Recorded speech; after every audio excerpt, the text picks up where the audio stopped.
Hello everyone, I'm Duke James. This is Hungary 3.0. It's been a while. It's almost 1500, so I figure this episode I'll go ahead and just look at my country, look at the different provinces and such. Alright, let's start with the Autonomy Map Mode, actually. So I feel like in this mod, this version 3.0, autonomy is a lot less harsh. So pretty much the Pannonian Plain, with the exception of this little bit in Transylvania, is pretty much green or yellow. So we're actually doing a pretty good job here. And then I just conquered this area, and it's north of the Carpathian Mountains, so that's pretty bad in terms of autonomy. But over here, here, and here, it's actually decreasing. So I'd say overall, I think this is good for autonomy. Compared to the earlier versions, I'd say this is pretty good, but I'm not sure in 3.0 because this is really the farthest I've gotten in the campaign, so hopefully this is good. One thing I will say, because of the rivers, let's go ahead and load this up. The river system in Europe is actually huge, and Hungary is like right in the middle of this Danubian river system that flows from the Black Sea through Hungary, through Austria, and the Danube actually ends or starts somewhere north of Switzerland, somewhere in this area.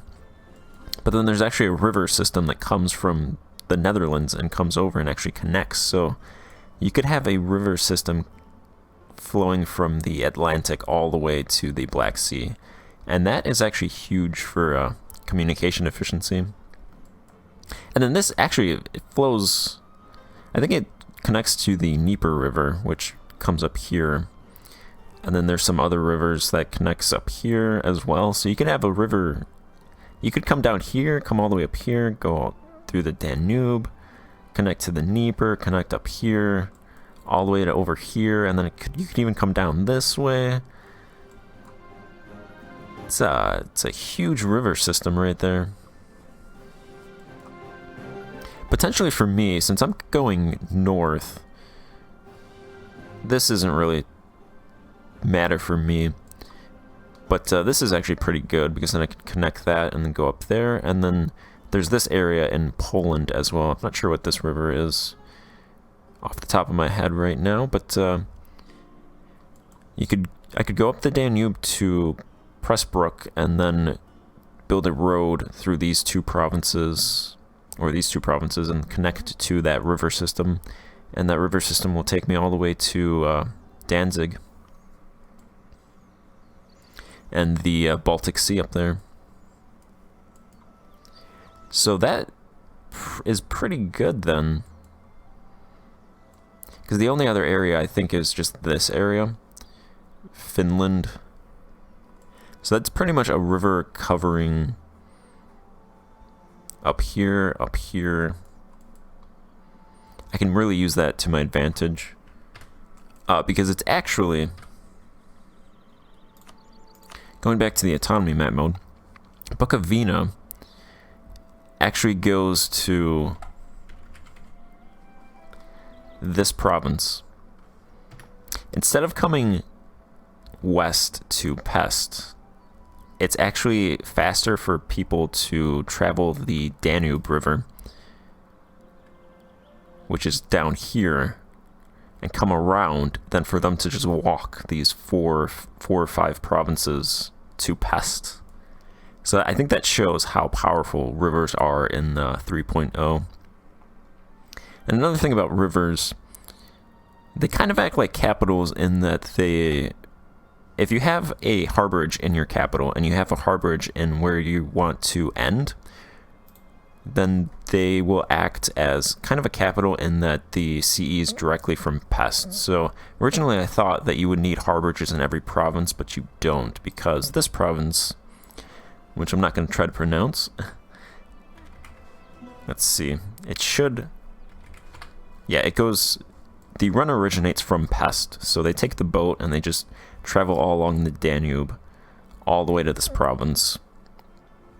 So essentially what you want is you want a really high-level harborage in your capital, and you want high-level harborage at the end point of your river. And that'll reduce the embark cost for CE.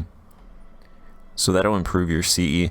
What you could do is have harborage stations as well along the river, but you don't need like a level 1 harborage throughout the entire river system to get that advantage. But like this province has a harborage, and its autonomy is 50%. This province doesn't have a harborage, but it's closer to Pest, but its autonomy is 57%. So I'd say harborage is like every 2 or 3 provinces, level 1 or 2, and max level harborages at the end and start points for your rivers. That also means that capitals on rivers are pretty powerful. I think some of the best capitals of the game are Kiev and Moscow because they have river systems. At least in this area over here. I'm sure there's other capitals on rivers as well.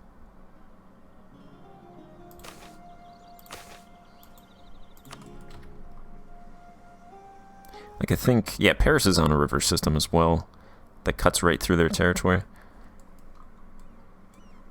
And then there's some countries that kind of get screwed, like Castile, but they're surrounded by water, so it's not that bad for them. The Ottomans too, but they're surrounded by water as well. Sweden, surrounded by water. It's pretty much, there's a large river system for the countries that are not surrounded by water. Alright, that is autonomy. Religion, I haven't done much with the religion because it's not in the game yet. So this is the religious map mode. Pretty much converting the rest of the Balkans. I've added Vlach as an accepted culture, so I'm going to be converting Wallachia. I've also switched from the centralizing policy to enforce religious law to get some of these provinces converted. But yeah, there's really no religion. The papacy, there's no cardinals. There's no benefits from that. I don't think there's any way to donate to the Pope because those mechanics aren't in the game. So I kind of want to do a Pope campaign, but I'm going to wait for those religion mechanics to actually be put into the game again. And that is because of the De Gratia mod is pretty much where all of the religion comes from in the older versions, so they're waiting for that to be updated to put it in.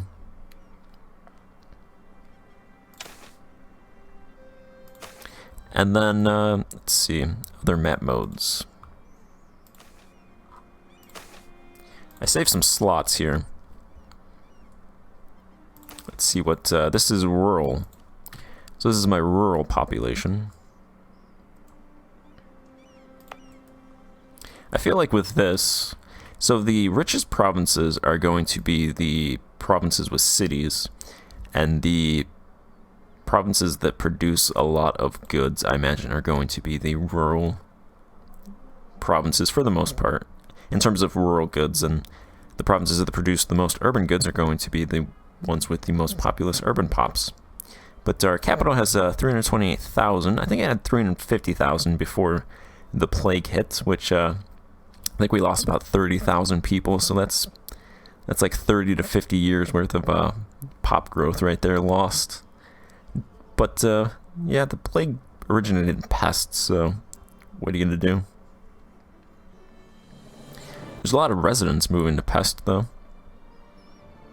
There should be a lot of peasants moving to Pest as well because of that plague. Killed a bunch of them, so there should be some open jobs now.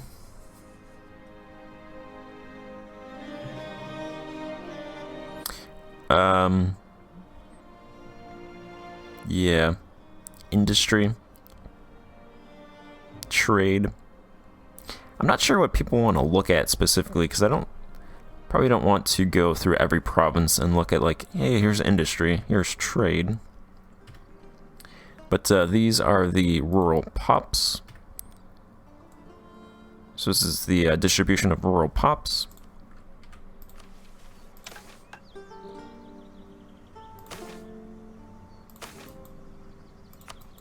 And this is the distribution of urban pops. So these provinces here are going to be the richest provinces, or they should be the richest provinces, for the most part. Because the cities, generally where all the trade is done, and trade is one of the best ways to make money. Let's actually talk about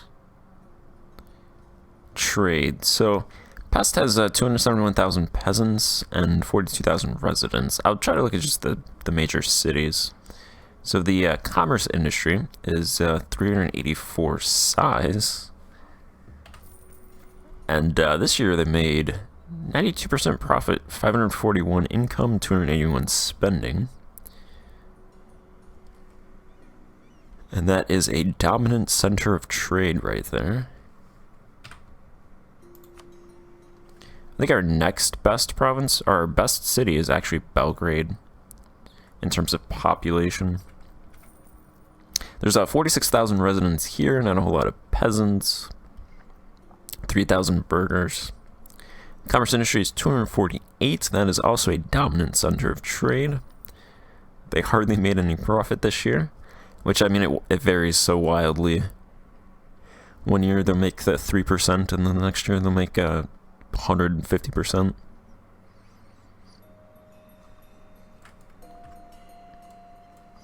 That is the second best, or is this province the best?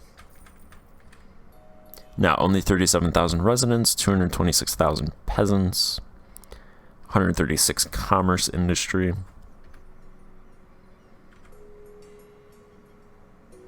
I think, where's the other? Might only have 2 dominant centers of trade, actually.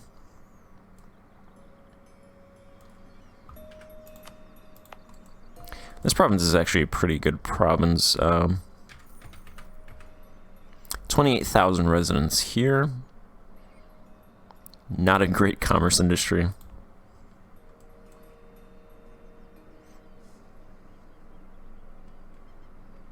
$25,000 residents there in that province.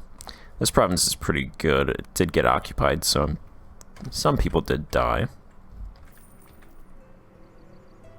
33,000 residents. Not a whole lot of commerce. Krakow, 15,000 residents only. It's kind of small. 126 commerce.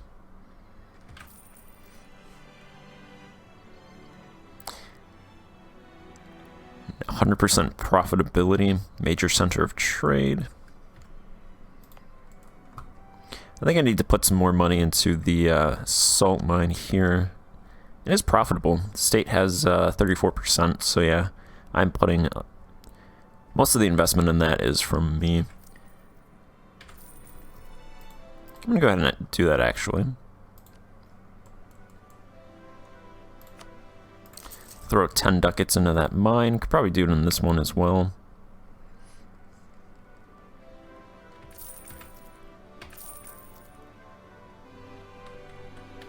Oh yeah, rock salt is 46 ducats. Profit 39, 29 spending. Yeah, let's throw some money in there as well.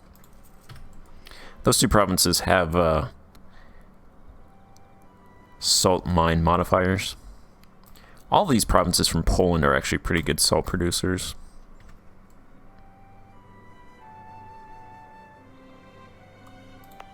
And this is probably the other province with a decent amount of... Yeah, 30,000 residents in this province.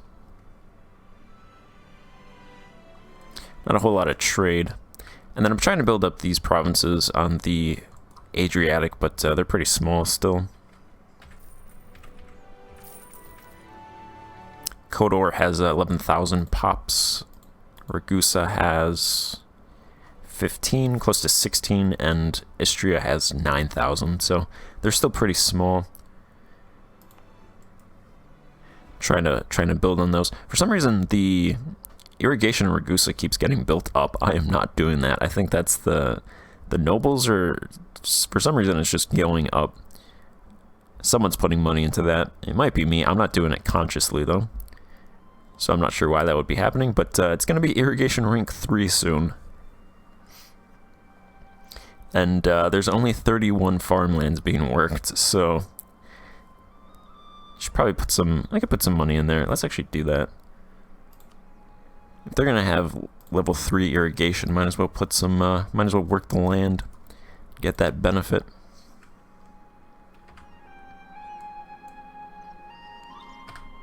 The other problem is this one that has a lot of farmland.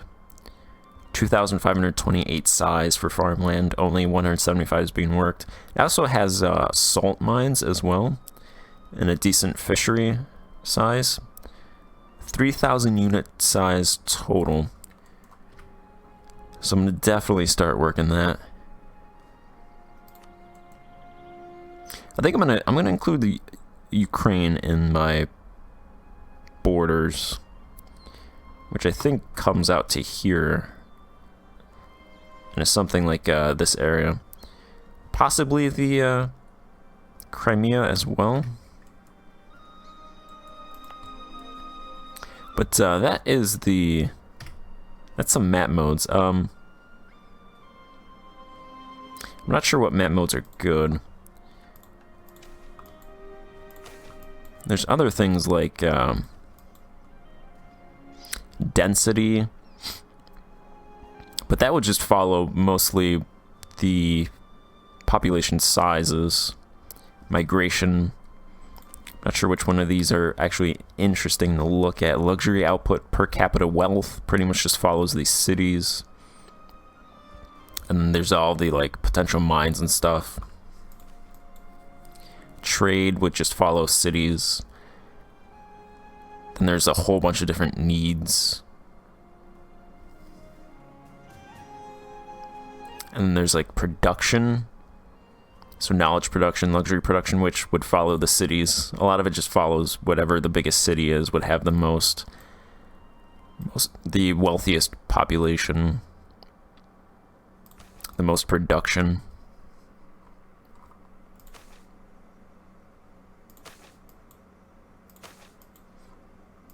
Here's a state reach. That's not very interesting at all. I have good state reach and my provinces with good autonomy. And then there's pathing rank, harborage rank, power, loyalty.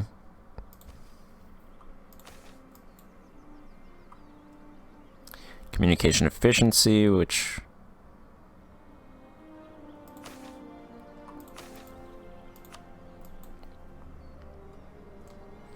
doesn't seem that interesting.